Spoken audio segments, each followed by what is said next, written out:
Assalamualaikum warahmatullahi wabarakatuh.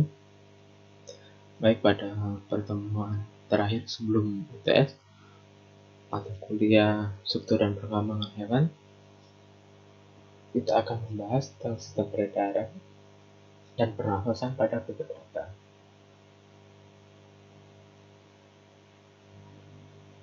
Ini pada konsepnya sistem peredaran darah pada manusia dan hewan. Pada manusia ada sistem peredaran darah, kemudian limfatik. Sistem peredaran pada manusia ada pada darah, jantung, dan pembuluh darah.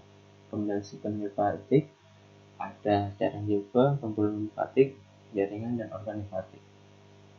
Kemudian pada hewan dibedakan menjadi hewan bertulang belakang dan tidak bertulang belakang. Contohnya ini.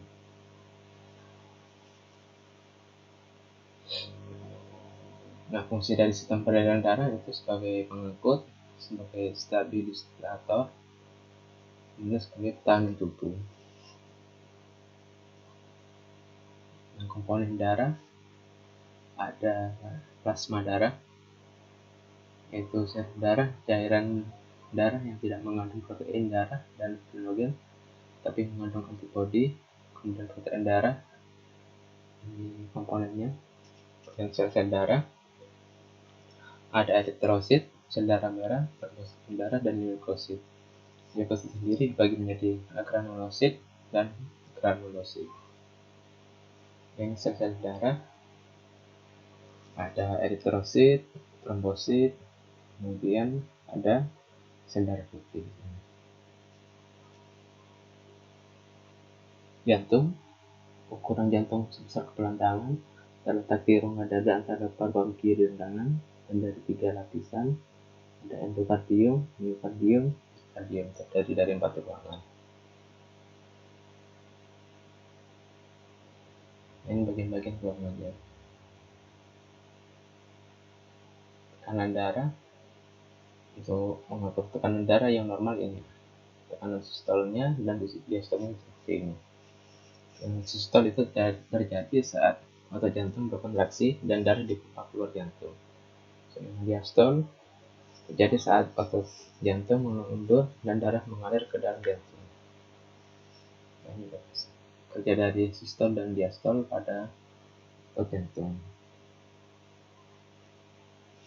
Pembuluh darah ada arteri. Pembuluh nadi terdiri dari arteri besar, ukuran sedang, dan ukuran kecil. Kemudian ada vena, pembuluh balik, ada vena yang berukuran besar, dan cava, vena berukuran sedang, dan vena berukuran kecil. Kemudian ada kapiler.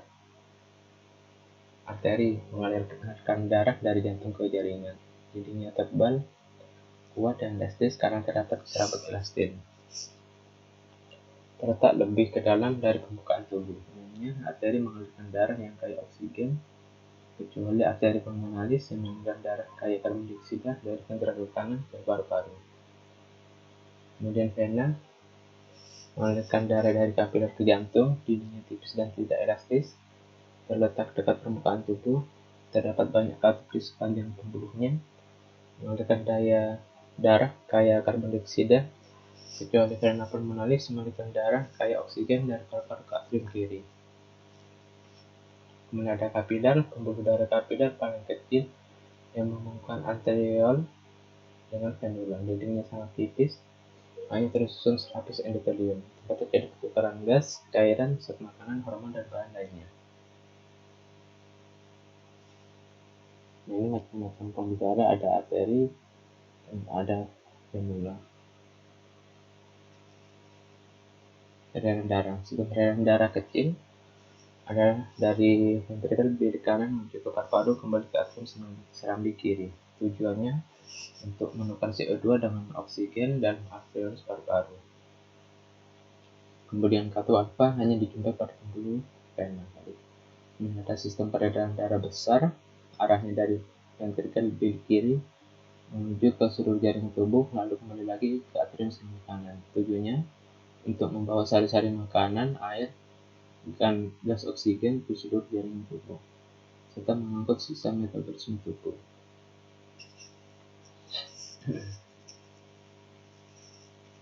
Nah, ini alur dari sistem peredaran darah.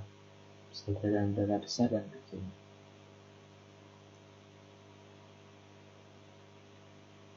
Nah, sistem peredaran darah pergerakan cairan ke dalam dan keluar kapiler. Sistem peredaran darah, sistem peredaran limfatik, cairan jaring masuk ke pembuluh limfa kecil, papiler limfatik bergabung ke pembuluh limfa kiri dan pembuluh limfa kanan. Kedua pembuluh limfa ini bermuara pada vena, kemudian akan mengalirkan lagi cairan limfa ke dalam darah. Nah, ini bagian sistem limfatik. Ada organ limfa yang terdiri limfa, tonsil dan timus, dan kelenjar limfa. Ada daerah leher, ketiak, dan lipatan paha. Sistem peredaran darah hewan tertutup dengan yang terbuka. Kalau sistem peredaran darah tertutup yang pada mamalia, yang terbuka ini ada juga pada serangga. Sistem peredaran darah tertutup, darah berada di dalam saluran tertutup, itu di pembuluh darahnya. Kemudian sistem peredaran terbuka, salurannya bersifat terbuka, darah masuk ke saluran melalui ostium pintu satu arah. Ini contohnya pada serangga, misalnya pada lebah. Kemudian sistem peredaran sistem gastrovaskular,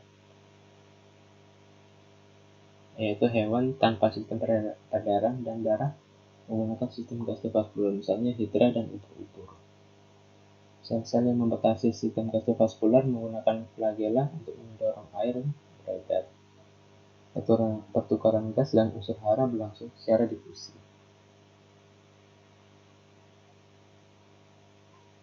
Dan ini sistem peredaran vertebrata pada Pisces, amfibi, dan katak di mamalia. Perbedaan organ-organ bisa dilihat. Kemudian ini sistem sirkulasi pada Pisces. Ini sistem sirkulasi pada amfibi. Ini sistem kemudian sistem respirasi pada mamalia.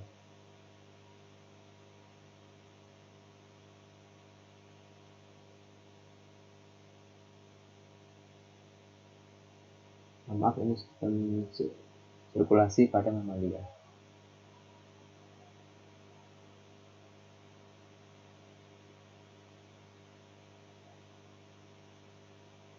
Kemudian ini juga sistem sirkulasi pada reptil.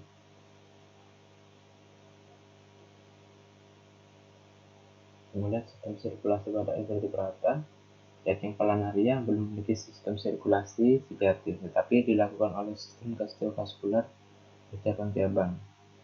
Adalah saluran pencernaan dan fungsi sekaligus untuk sirkulasi darah. Kemudian sistem sirkulasi pada cacing tanah. Cacing tanah telah memiliki rongga tubuh di dalamnya terdapat organ tubuh termasuk sistem sirkulasi, pembuluh darah dan jantung. Oksigen diangkut oleh hemoglobin dan jika masih kurang dibantu oleh permukaan tubuhnya secara difusi. Nah, ini sistem sirkulasi pada insekta berupa sistem peredaran darah terbuka, terdiri dari jantung dan pembuluh darah. Pertukaran oksigen dan karbon dioksida dilakukan dengan sistem trakea, bukan oleh hemoglobin. Sistem peredaran darah terbuka pada belalang berfungsi untuk mengangkut sari-sari makanan. Kemudian kita ke sistem respirasi vertebrata. Ini sistem respirasi Pisces. Insang yang pada Pisces itu tidak hanya berfungsi sebagai alat pernapasan, tetapi dapat pula berfungsi sebagai alat pengeluaran garam-garam, penyaring makanan, alat pertukaran ion, dan osmoregulator. Dan di sini beberapa jenis ikan mempunyai labirin, fungsinya untuk peluang ke atas dan insang, dan untuk lipatan-lipatan sehingga merupakan rongga-rongga yang tidak teratur. Labirin ini berfungsi menyimpan cadangan oksigen sehingga ikan tahan pada kondisi yang kekurangan oksigen. Contoh ikan yang punya labirin adalah ikan gabus dan lele.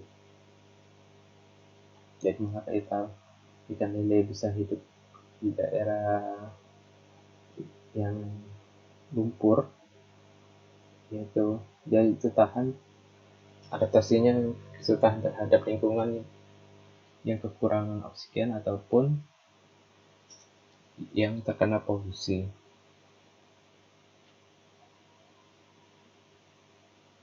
Penebaran ginseng pada ikan. Dan ini fase inspirasi, itu pemasukan udara dan pengeluaran udara dari ikan. Kemudian prinsipnya ada dua macam bentuk insang pada ikan, yaitu insang punya tutup insang, misalnya telestay, kemudian insang yang tidak memiliki tutup insang, misalnya selasi. Pada selasi ini arcus branchialis mempunyai lanjutan yang panjang dan ujungnya melengkung disebut sebagai septum interbranchialis. Mekanisme pengawasan pada telestay dapat dibagi menjadi dua fase, yaitu fase inspirasi, pemasukan oksigen ke dalam alat pernafasan, kemudian fase ekspirasi, yaitu proses pelepasan udara dari alat pernafasan ke alam sekitarnya. Untuk beberapa ikan memiliki alat bantu pernapasan, yaitu tadi dari labirin, Aphrodis skene, dan diverticula. Ini sistem respirasi amfibi. Katak sebagai hewan amfibi mengembangkan sistem pernapasan yang unik. Saat kecebong, dia bernapas dengan insang luar, kemudian menjadi insang dalam. Lalu saat dewasa bernapas dengan paru-paru dan dibantu dengan kulit.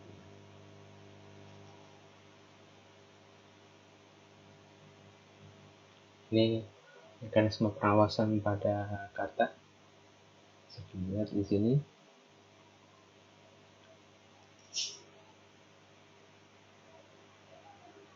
Kemudian sistem respirasi reptil bernapas dengan paru-paru. Paru-paru reptilia berada dalam rongga dada dan dilindungi oleh tulang rusuk. Paru-paru reptilia lebih sederhana, hanya dengan beberapa lipatan dinding berfungsi untuk memperbesar permukaan pertukaran gas. Pada reptilia, pertukaran gas tidak terjadi secara efektif. Pada kadal, kura-kura dan buaya, paru-paru lebih kompleks, dengan beberapa belahan-belahan yang membuat paru-parunya berstruktur seperti spons. Nah, ini organ respirasi pada reptil ada lubang hidung, kemudian ada laring, trakea, dan paru-paru. Nah, ini respirasi pada kadal dan buaya. Bisa dilihat di sini perbedaannya.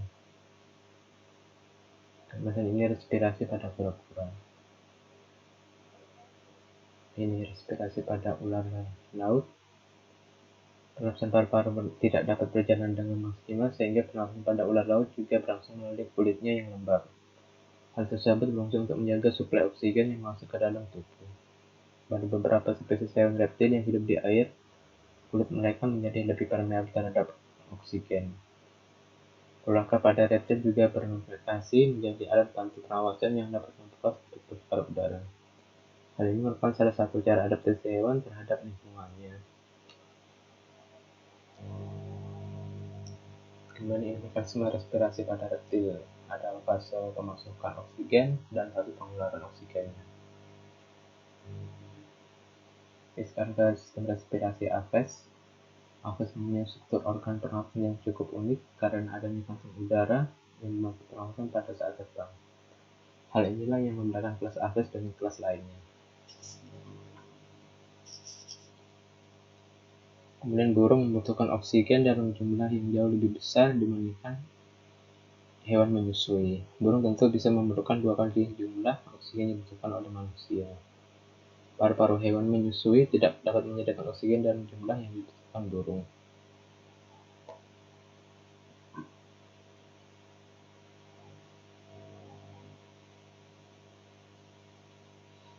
Ini burung merupakan salah satu hewan yang memiliki kekhasan pada sistem pernapasannya dibandingkan hewan lain. Saat bernapas, burung menggunakan organ-organ gelap seperti lubang hidung untuk mengeluarkan keluar paru dan kantung udara.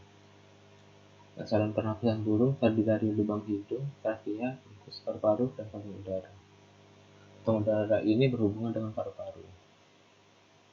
Nah, fungsi kantung udara pada Aves untuk membantu burung bernapas saat terbang, membantu membesarkan ruang siring sehingga dapat memperbesar dan memperkeras suara, menghubungi alat-alat dalam rongga tubuh sehingga tidak kedinginan, dan membantu menjaga tingginya panas tubuh yang terlalu besar. Kantong udara pada burung berjumlah 9 buah, yaitu 2 buah kantong udara di leher, sebuah kantong udara di antar tulang selangka, 2 buah kantong udara pada dada depan, 2 buah kantong udara dada belakang, dan 2 buah kantong udara pada perut. Nah, ini mekanisme pernafasannya pada burung, ada pada waktu istirahat dan saat terbang. Nah, ini ada pernafasan saat istirahat atau hinggap. Ada pemasukan udara dan pengeluaran udaranya. Kemudian ini ada pernafasan saat burung terbang. Ada fase pemasukan udara dan pengeluaran udaranya.